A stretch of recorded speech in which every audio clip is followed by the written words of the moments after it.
thank everybody for coming. We have a great program for you today.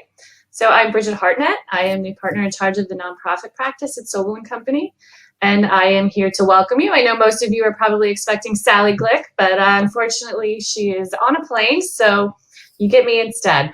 But we still do have Vicki Bixel, who is one of our favorite speakers for you here today, who's going to talk about some of the challenges that I think everybody has been experiencing in fundraising and philanthropy over the last, I think, what did we say, 20 months that we've been going through all of this fun pandemic. So I'm going to turn it over to Vicki in a minute here, but just a few housekeeping things. She's going to run through her presentation, and then if you have questions, please put them in the Q&A on the side, and then we're going to take questions. We'll answer all of your questions, I promise, or as many as we can get to at the end. So with that, I am going to introduce Vicki Bixel to you. So Vicki Bixel is the Chief Executive Officer of Sobel Bixel Consulting for Nonprofits, following a 21-year career with Semple Bixel Associates, which is also a nonprofit fundraising management consulting firm. Founded in 1976, Vicki became president of Semple Bixel Associates in 2005 and has since merged the firm with Jeffrey Sobel Consulting in 2021 to create Sobel Bixel Consulting. So we're very excited to have Vicki here today. As I said, she's always one of our favorite speakers. So I'm going to turn it right over to her, and we'll get right into it. Thank you so much, Bridget. Colleen, thank you so much for setting this all up today. And I'm so sorry we're missing Sally Glick. Thanks to the entire Sobel team. There is no relation between Sobel Bixel and Sobel Accounting. I am so glad to be with all of you today. For some of you, I haven't seen you in 20 months, 20 very, very long months, but we're here. We are standing, we're tired, we're anxious, we're excited, and we are hopeful. Today, we're going to look at the past 20 months, how far we've come, and what's ahead. Yes, we will absolutely be discussing retaining our donors. That's just one chapter in our stories.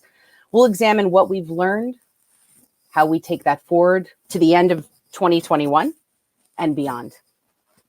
As Bridget had mentioned, we're going to hold off until the very end for questions, but please do put them in the chat. I'm looking forward to answering them. Again, thank you so much for being here. I'm excited. Let's begin.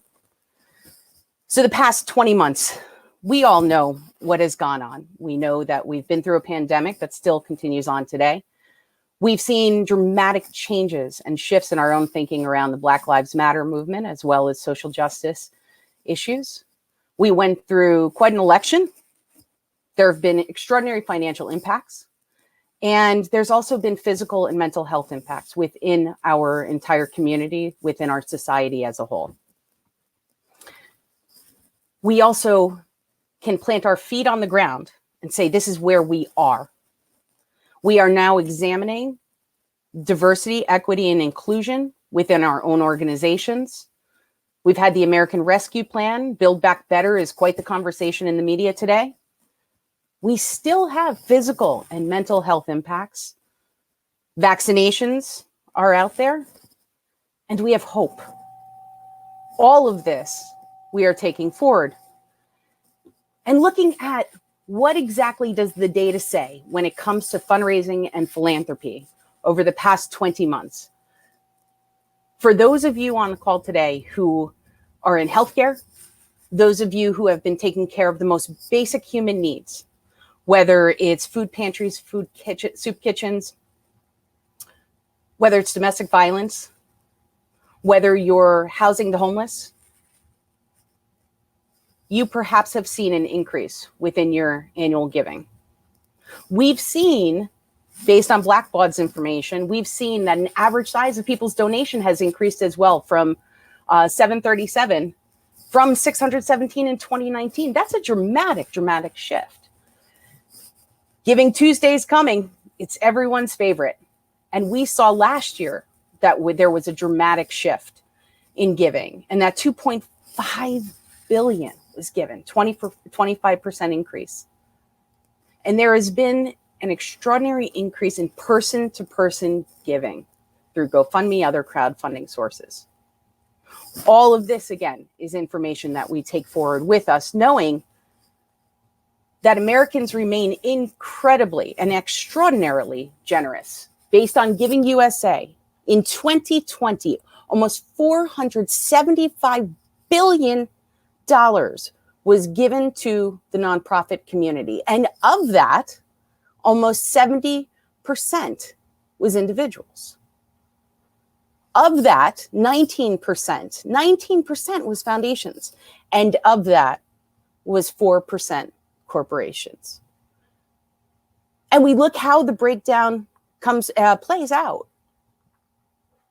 We see that religion still remains number one, but it continues to tick down when you look at those numbers. Education follows right behind.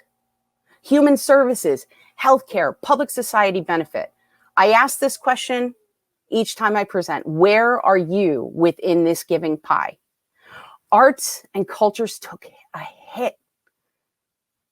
If you are within the arts community, what is it that you're doing to bring your donors back, to bring your subscribers, your members, your ticket buyers back and saying, we need you, we want you, come be a part of this? We have to look at our portfolio within our own development shops, from the board level to the CEO, to the executive director, to the development director, the development team, to the entire staff and our volunteers, and say, what are the components within our development plan today on November 17th, 2021? Individual giving, that includes our annual campaigns, which is at end of year giving now. It includes any type of major gift initiatives for every organization. That's a different number. For some, that may be 500 and above. For others, that may be 50,000 and above. Is crowdfunding now a part of our annual campaigns? And if so, how big a piece of that pie is it? Planned giving. We have seen over the past year an uptick in planned gifts to organizations that have had strong stewardship programs. And I'm not saying only dedicated planned giving officers. I'm saying that these organizations have been the ones who have putting out time and again within their communications, please consider including our organization in your estate planning. Please contact a qualified tax advisor, financial advisor, or attorney. And within your individual giving, where is your board? Are you at 100%? Do you follow the give or get model? Is everyone participating? Have you moved beyond the working board model and said to your board members, we need you now more than ever to give a personally meaningful gift? We'll talk a little bit about events. We certainly have been through a lot with events, and it's not over. We'll talk a little bit about institutional giving and grants with foundations and corporations. We'll also look at what's happening within the capital and endowment campaign world. And finally, the types of organizations that are attracting sponsorships. So looking at the data for individual giving appeals, 15.3% increase of gifts. Are we capitalizing on that? Are we sending out our thank you notes within 3 days, 7 days? Are we doing email campaigns and direct mail through the post office, knowing the lag within the post office time right now? I have spoken with some direct mail companies that have said that they are seeing 5 to 10 day delays. I have seen others who say it's right on time. What type of social media presentations are you giving? What type of messaging do you have there, particularly for end of year giving? And what is catching people's attention right now? Are you personalizing things? Are you sending me letters that say, dear friend, or are you sending me a letter that says, dear Vicky? Are your board members writing notes on repeat donor appeals? Is your CEO picking up the phone and saying thank you, or inviting others to join them again this year?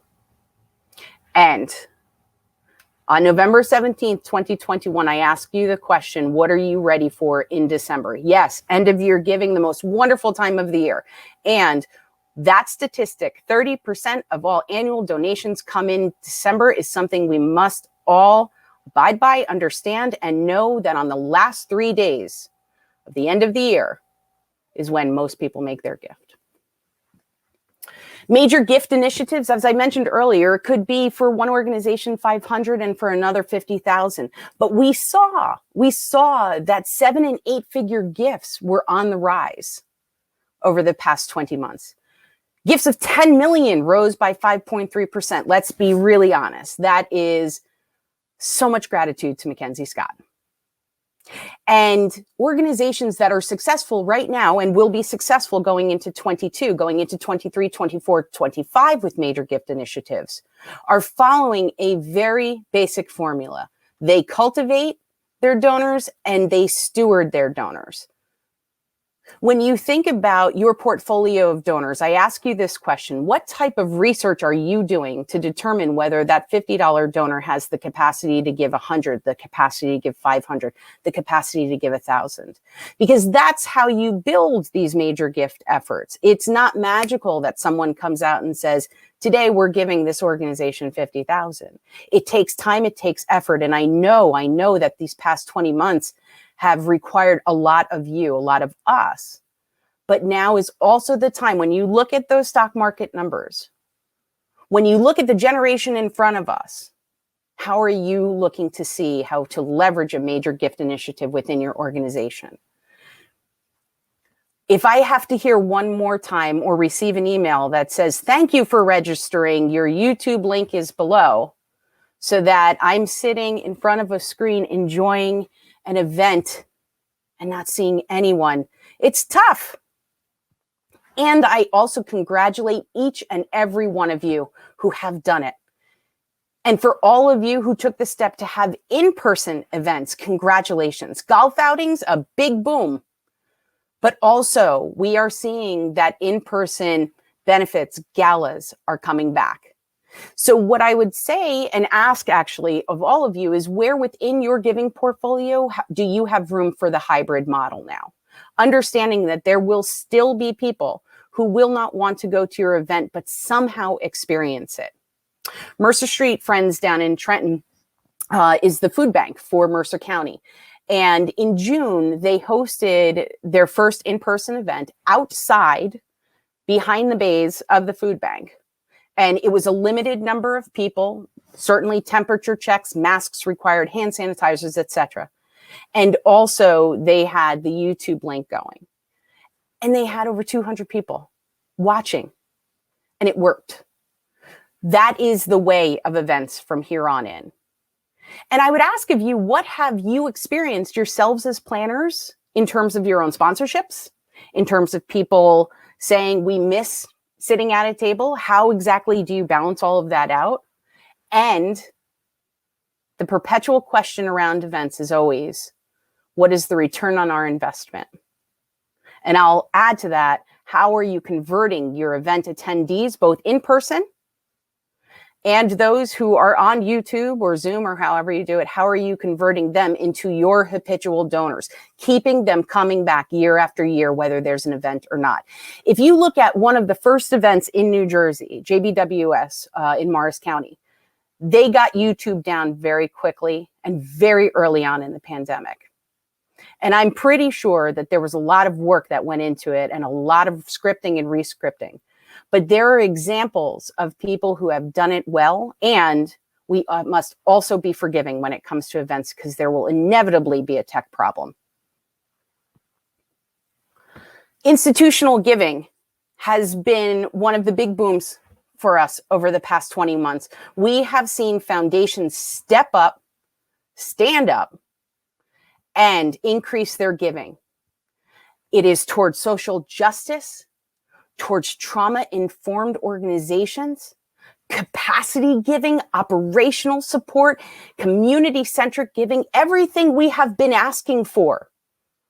They are listening. They are hearing us.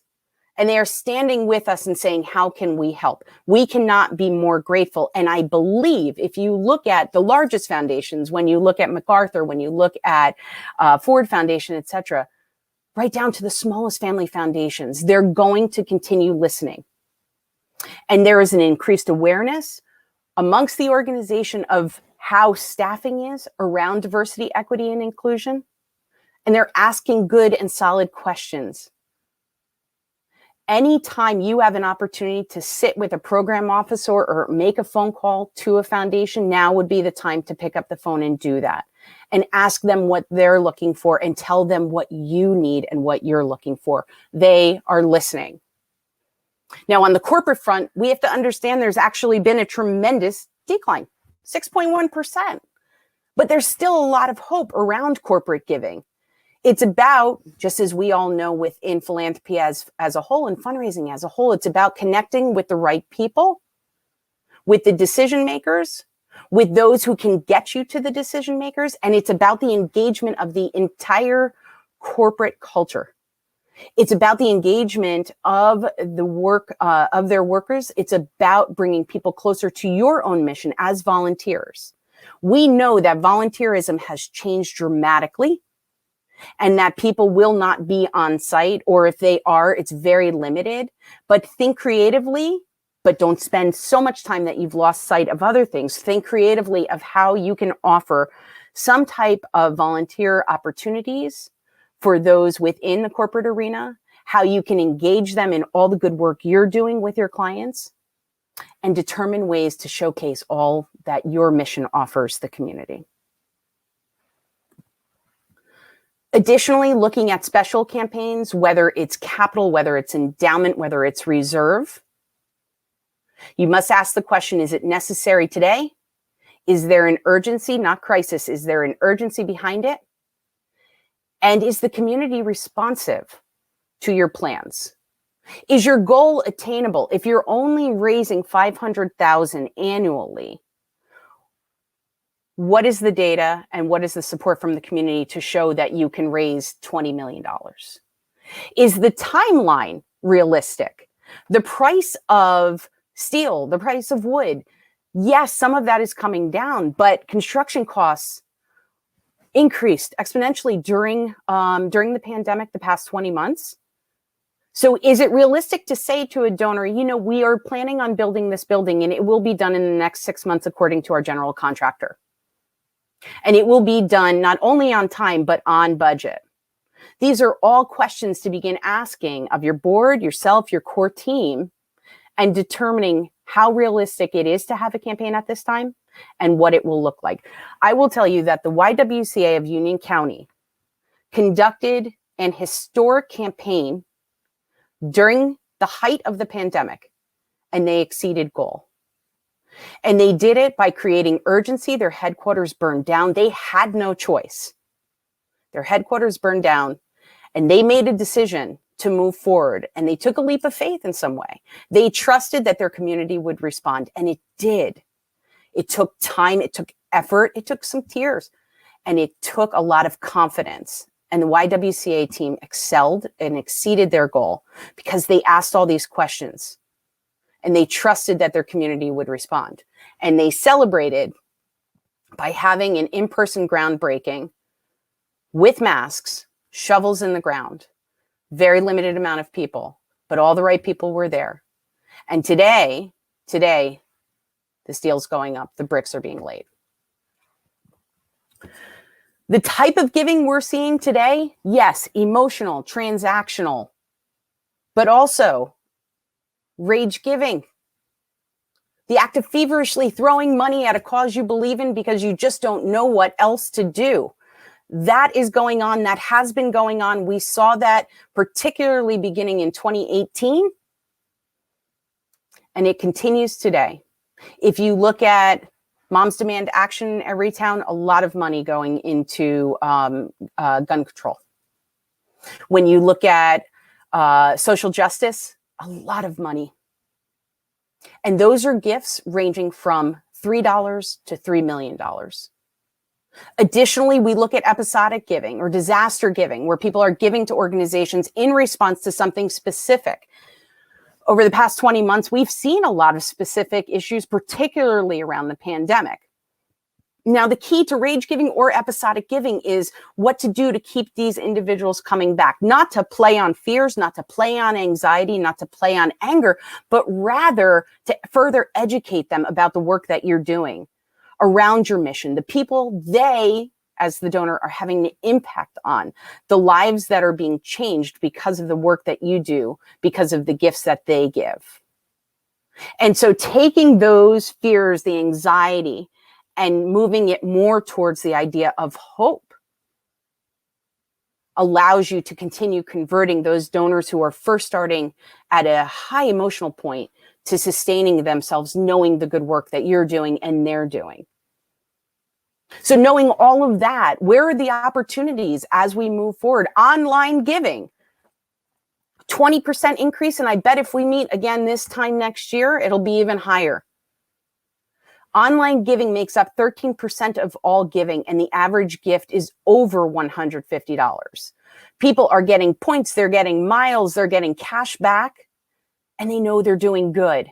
And it's easy, and it doesn't involve a stamp, and it doesn't involve having a checkbook.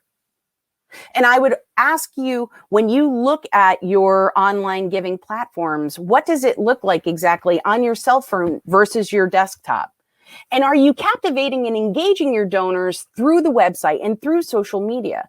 How old is your website? How well is it functioning? What type of experience does the donor have when they go on that site? And for all of you who are sitting in the car first thing in the morning listening to WNYC or WHYY, you know that in the fall and in the spring, they have their fund drives. And you also know that they are asking for recurring sustaining donors. What I would ask of you today is, where is your recurring donor program? Are you asking the question when someone goes on and presses, yes, I want to make a gift? Are you asking one time? Are you asking monthly? Are you asking them when you send direct mail pieces, would you like to become a sustaining donor? Online giving does not replace direct mail. We have an entire generation that only responds with checks. We also have another generation that responds through Facebook, that responds through mail, and responds through email. So direct mail is not dead by any means. It's just a piece of the puzzle now. Donor advised funds, or DAFs, as we call them. There are over 1 million DAFs in 2020 with over $150 billion in assets. And the average DAF account size is $160,000. When we see the increase in these numbers over the past several years, and believe me, we've been tracking these numbers and learning time and again what exactly a donor advised fund means, the impact that it has on the nonprofit community, both the good and the bad. What I would ask of you is, are you capitalizing on the donor advised fund movement, if you will? Are you talking to your donors about whether they have donor advised funds? Are you learning about why your donors have created donor advised funds or utilizing donor advised funds and how they want to be communicated with? And do your donors know that this is actually an option? Are you paying attention to the generation that sits here and says, at some point, we want to be further engaged? Because when you look at our average giving, it's almost $1,000, and we, Generation X, the Breakfast Club, we represent 23% of overall giving in the United States. And our focus is healthcare, local social services, children, and animals. So all of you who are on this call today that fit in with those missions, how are you communicating with us? And do you understand that at some point, well, it's begun actually, there has been a transfer of wealth with inheritance up to $40 trillion. Generation X, some of us say we're lost. We're not. We're right here. We're in front of you, and we're willing to give. We also have to pay attention to the new data that's coming out about how women give. More than 6 out of 10 couples make charitable giving decisions jointly. And that type of giving is often based on short-term financial planning. On average, male deciding households give the most, and separately deciding households give the least. I have seen where people have reached out to a husband and wife couple and have said, Mr. Smith, would you like to come in? And never extended the invitation to Mrs. Smith. Others have said, Mrs. Smith, would you like to come in? And never extended the invitation to Mr. Smith. I have seen and heard actually a phone call that someone once made and said, could I please speak to the lady of the house? I've also witnessed where people have thanked people not within the couple, but just individually, because that was the only name on the check. And in other ways, that couple in particular had said, please recognize all of us. Paying attention to the habits of men, paying attention to the habits of women and how they give is critical. And understanding the psychology behind all of it. Because we know time and again that people give out of personal concern. They give to people. So it's important to know who's making the ask. Who's sitting with someone and saying, you, donor, are so important to us. And we want to tell you a little bit about us. And we want to hear about you. People give because they believe in what you're doing. And they were asked to give.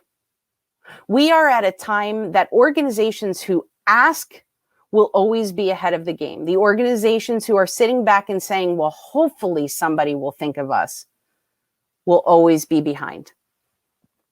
Additionally, people don't give because they don't value what you're doing. The wrong people were asked, and the wrong people who were asking made the ask. There's been concerns and lack of confidence in management, including leadership at the board level. And they don't believe that you're stable. One main theme that has come out of the past 20 months is determining how stable different nonprofit organizations are. Now, certainly, we have seen nonprofits close. We've seen nonprofits merge. The question I ask of you today is, how are you communicating confidence to your donors that you are here, you are sustainable, and that what they're doing is allowing you to be viable and to impact all of those that you are serving? And how are you telling your story today versus 20 months ago? For some, it's the same story, except that the number of people you're serving has increased. For others, the story has changed dramatically. Are you telling that? Have you sat down with your donors and said, our needs have changed, and we invite you to help us meet those needs? Are you giving them a reason to care within your story? Are you listening to them as to what their story is and how they became attracted to your mission and became engaged in all you are doing? And are you using the development process in every way, whether it's individual giving, whether it's corporate giving, foundation, special gifts, etc.? Are you identifying opportunities within your database, within your board networks, within your own networks? Are you researching the individuals or the foundations or the corporations and small businesses? And are you cultivating their interest? Are you skipping any steps? Are you saying, wealthy person, let's solicit them? Or rather, are you taking the time to get to know them and engage them? And when you're soliciting, are you having those face-to-face, Zoom-to-Zoom conversations? Or are you just sending out something in the mail and hoping for the best? Are you pressing send on email? Or are you picking up the phone? And what type of follow-up are you doing? Yes, letters, certainly, but are phone calls being made? And we'll talk a little bit about that. And then finally, with stewardship, how strong are your annual reports or your community reports or your giving reports and gratitude reports? Are you, before asking for the next gift, are you communicating with your donors 7 times in between to say, this is the impact of your gift? Or hear from one of our clients, anonymously or not, about how they are doing and the impact that you've had? And how do we keep everybody coming back? With the influx of donors that we had in 2020 and early 2021, what does it take to keep bringing them back? Have you tested your messaging? Have you asked your donors or your community what they think about the things that you're saying about your organization? Are they responding to your messaging at one time or another? where you see that giving goes up when you have a particular message and giving is flat when you have another? Have you laid out your 2022 goals? And I'm not talking about long-term strategic planning. I'm talking about what does development goals look like and what does the organizational goals look like? Are they the same as 2021? And if the answer is just to survive, you've got to sit and question what exactly that means. Because we're going beyond survival now. We're going towards sustainability and viability.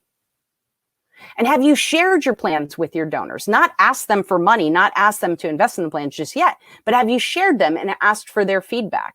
Do they understand why you have the goals in 2022 that may be the same as 21 or maybe different? And what is your board doing to make sure that those who gave in 2020 gave now or will give by the end of 2021, and they will give again in 22, 23, 30, 50? Is the board picking up the phone? Are they making a thank you call? Yes, caller ID, cell phones, etc. But if you look at statistics, Penelope Burke, who is terrific donor statistician, donors who received a thank you call from a board member within 24 hours of receiving a gift gave 39% more than non-thank donors the next time they were solicited. After 14 months, those called were giving 42% more. I promise you it makes a difference. Some on the other line will be surprised to receive that call and even more surprised to receive it from a board member. And have you diversified who's asking those who have given in the past? Perhaps it was you as a board chair or a CEO, president, executive director, development associate, volunteer. Perhaps it was you asking, is it time for someone else to ask? Remember, people give to people, but also it's okay to test the waters and see who the best fit is. And those who are asking, how are they asking? Are they doing the listening? Are they hearing what the donor is saying? Are they understanding that circumstances are different for everyone? And do they know why they're asking? And what does your gift acceptance policy, if you have one, I hope you have one, you should have one. What does it look like today? What does it say about Bitcoin and cryptocurrency? I hope every appeal that goes out and every gift acceptance policy that you have includes transfers of stocks and securities, especially now. And this is a piece of statistics that I couldn't believe. 69% of donors prefer email acknowledgement over mail. And are you communicating the power of the donor and the power of those you serve?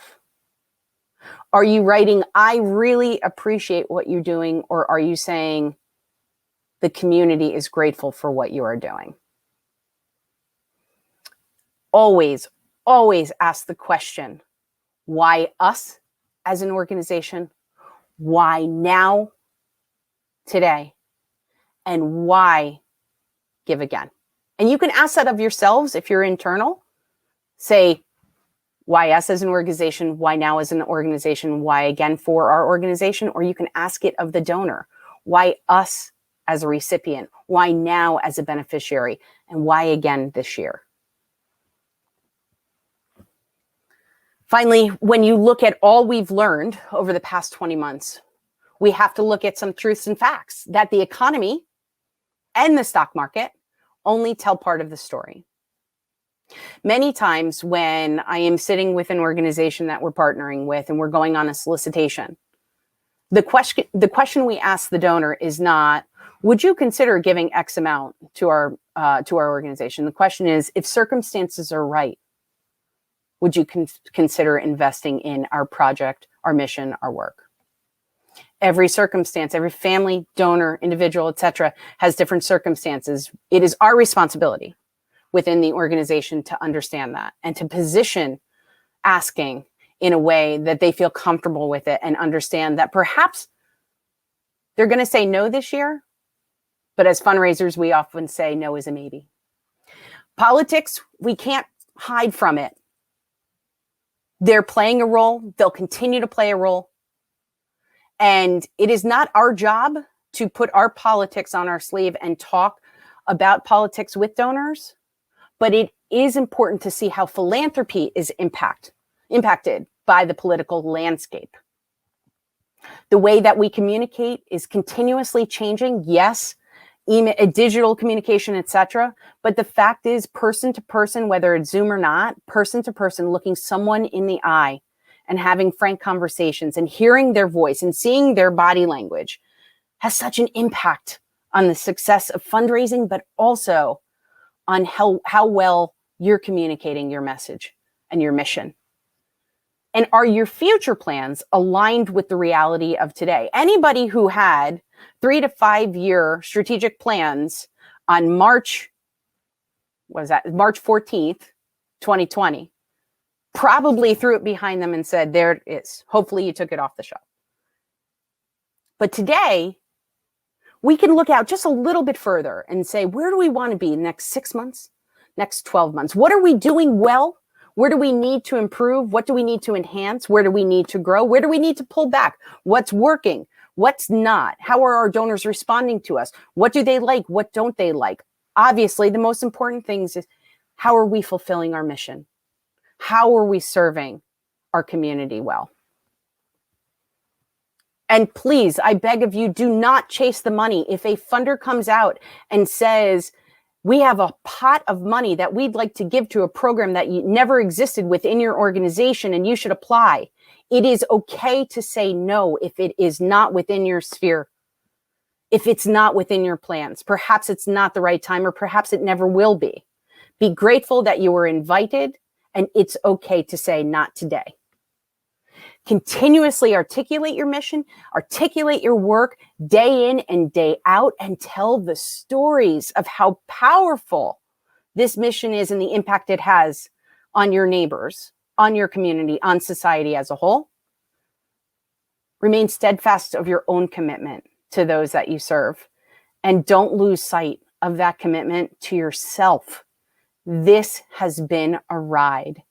Caring for ourselves, I know we hear about self-care all the time, but the nonprofit community, leaders within the organizations, leaders on the board have been through quite a time, professionally and personally. How are we taking care of ourselves so that those who need our help get the best of us? Be optimistic, be hopeful, and as we have just learned over the past 20 months, be ready for anything. And I'll leave you with this, the 5 steps to fundraising success. It was the same in March of 20. It is today the same in November 2021. How strong is your leadership? How committed are they? How confident are they in what you're doing? What does your prospect pool look like? If you think they're tired, ask them. Do not make an assumption. How strong is your case for support? Are you telling the same stories over and over? Is it time to examine that and say how better to communicate who we are, what we do, why we're doing it, why people need our support? How urgent are our needs? Our operational needs, they're urgent. We must be here tomorrow. But when you're looking out and determining whether there's any future campaigns, how urgent are they? If you don't do X, will you be able to do Y? And communication, how strong is it internally? How strong is it externally? Is everyone speaking with one voice? I am so glad that we had this time together. Thank you all for being here. I appreciate that you took the time out of your Wednesday to join me, and I am happy to take any questions that you may have. Thank you again. So I think the only question I'm seeing in the chat right now is with regards to the handouts, and we will make them available. I think, Colleen, I don't know if we're going to post them somewhere, but we will definitely make sure that everybody has access to the handouts. We will actually be sending out a recording of the webinar, probably tomorrow, so everyone can have that, and we will include the handouts. Okay. And I don't see, I'm not seeing any other questions, but I did have a question, Vicki. I know, working with a lot of nonprofit organizations, some of what I kind of hear is typically a lot of the ones, especially government funded, they're starting to say, we can't continue to just rely on that funding, and are starting, just starting to look and say, how do we develop this, fundraising culture and start to that? What do you have any suggestions as far as like first steps and where they would go with that? Going beyond government funding and public funding? Yeah, I've been hearing that a lot lately, that, we work with a lot of clients who are primarily government funding, and, they have a couple $1,000s here and there, but they're starting to say, we have to get past that of all those restricted dollars and start to get in some, real unrestricted funds for operations, and are starting to look at whether it's events or cultivating donors, but right. they're just not sure the best way to start. Right. Well, and that's why we talked about the treasured portfolio. Every portfolio should be diversified when it comes to fundraising. So reliance on government is never a guarantee for the following year or even the following month at times. And so it's about building a culture of philanthropy, and government money is not philanthropy. So it really starts at the board level, and the board making a commitment that they, as an organization and the leaders of an organization, want to begin building a solid development infrastructure and begin communicating with the community about the benefits of philanthropy on the organization and on the community as a whole. And so you are changing the narrative around the organization and saying, we need your help, number one. And here's how we need your help, and here's why we need your help. And you can be very honest and say, over the years, we've been reliant on government funding, whether it's federal, state, county, whatever it may be. But times are different now, and they will continue to be different. And so we're beginning to build a program that works with individuals, that explores opportunities within the foundation world, that looks at opportunities within corporations and small businesses. And yes, as a part of that, you can include events and begin cultivating people through the events. Or if you have fundraising events, converting those people who attended into habitual donors. But you can't build a development infrastructure within a week. It's really taking a lot of time on the board's part and the senior executive to really determine the way that the organization wants to go in order to build a story around the impact of philanthropy and the way it's going to change an organization for years to come. Thank you. We do have a couple questions, so I don't know if you know the answer to this one, but one of the questions is, what type of postage do you recommend for direct mail? Depends on timing. If you can use your nonprofit, do it. That's fine. You still have a little bit of time. And it also, frankly, depends on how big your database is. If you're doing a 12,000 mailing list, first class can be really expensive. But I would check in with direct mail companies in particular as we get to the very end of the year, because people are being, the mail is slowing a bit. And so that means that there could be one day that people are going to have a stack of appeals, and other days they're not going to have anything. So I would talk to your designer or a mailing house about what they're seeing and ask them to determine with you what's the best postage and the timing on that. That's the most important thing if you need to get it out by the end of this year. Yeah, especially I know that the delays have been unbelievable. I think there was even, I heard recently today, one of the large mail houses was having a shortage on paper and glue of some sort. So, that's right. Yep. Yeah. Thank you. And then we have one other question from Jacqueline. Any tips for a startup to acquire new donors? I guess it kind of goes back to a little bit we were talking about the government funding, but it comes back to your board. And the responsibility of the board is not only to be, to help you with the startup, but it is to be your advocates, your main ambassadors, and frankly, to fundraise. And it's going to come down to their own connections, your own connections with starting up, and then asking people who come to the table that are a part of those connections, who do you know? How do you know them? And would you be willing to make an introduction? Remember, we are living at a time where everyone is being asked for money, and it's more competitive than ever. And it's all coming down to how you stand above the rest, or at least next to the rest, and how you shine. And so also with startups, I've gotten many calls this past year of organizations that are just starting up. And I would encourage you to look at other organizations that exist and have a history of existing and determine whether a startup is necessary, or perhaps coming together and collaborating and strategically aligning with those organizations that do have a history may be better than just starting up. Great, thank you. One other question that I know, has come up just in my conversations. You mentioned about the foundations earlier in your presentation, how everybody really kind of stepped up and increased the amount of giving. I know you don't have a crystal ball, but I've been asked a couple times whether I thought, and I just wondered what you think, whether that is going to continue. Where they were giving, they upped the level that they were giving at, whether they will hold that or they're going to go back to what I consider normal. Within the foundation world? Yeah. They're saying they're holding it. They're saying they're, I mean, remember, part of the foundation world is reliant, their giving is reliant on the stock market. And the stock market has been incredibly healthy. And so if they have the money to give, many of them have made strategic decisions to give what they're kicking off in terms of interest and more. And so you have to look at, for the foundations that gave to you over the past 2 years, what type of communication have you been having with them? If they're open to having communications with you, and how have you been stewarding them?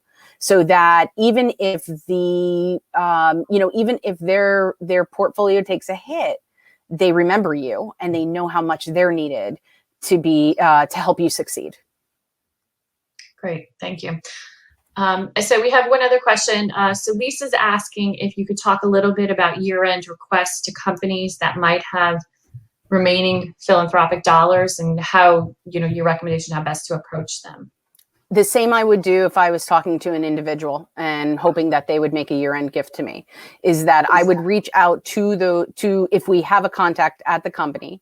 And sometimes that's within HR, sometimes that's within marketing, if they don't have a formal foundation, and have a conversation with them to determine, one, whether they do have funds, towards the end of the year, and two, whether you fit in with what exactly they're aligning themselves with in terms of your own mission, and where they play a role in helping to fulfill that mission.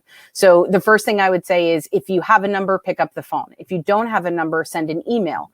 If that's not the case, then yes, I would send a letter and ask them, but expect that you may not hear back, or you'll get a no. It'll come down to the relationships that have been established, or how well aligned you are with that company's own credo and philosophy. Okay, great. Well, thank you. I don't see any other questions. I don't know, Colleen, is there any that you see? No, I moved them all over to the Q&A. Okay. So I think we're good. Just want to make sure. So I don't see any more questions. So I just want to really thank Vicki. Appreciate it. It was a lot of valuable information, a lot of great ideas I think that you were able to share, and great presentation. So I really appreciate the time. Appreciate everybody joining us today. And I hope you will join us for our next quarterly webinar, which I'm sure will be sent out soon. And I wish everybody a happy Thanksgiving next week. And I hope everybody stays safe and healthy. And thank you. Thank you, everyone. Happy Thanksgiving. Thanks, Bridget. Thank you.